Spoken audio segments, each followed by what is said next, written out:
Ratusan peserta beradu cepat dalam lomba balap perahu tradisional Katinting di Pantai Losari, Makassar. Selain lomba, ajang ini juga menjadi sarana pelestarian budaya dan promosi wisata daerah.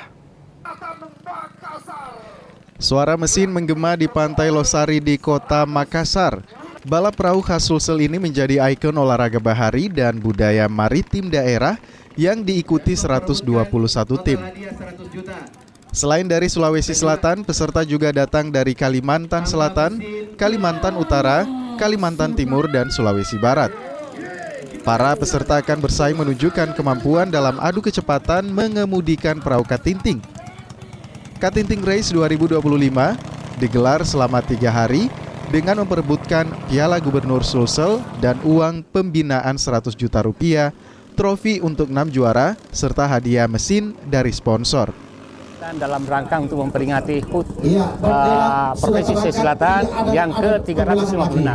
Jadi kegiatan ini balap Katinting Race ya, memperebutkan Piala Gubernur Provinsi Sulawesi Selatan yang mana dilaksanakan selama kurang lebih 3 hari di lokasi Taman Andalan.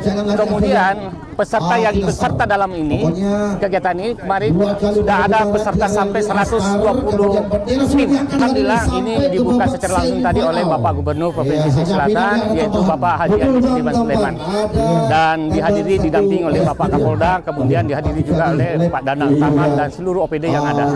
Kegiatan ini ke depan akan berlanjut sebagai kalender tahunan untuk Sulawesi Selatan, kan mengingat ini pertumbuhan dengan adanya kegiatan ini tidak secara langsung pertumbuhan ekonomi yang ada di sekitar Losari ini cukup besar.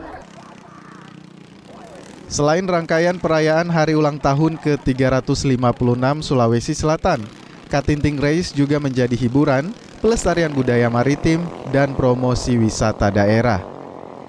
Arif Tirtana, Kompas TV, Makassar.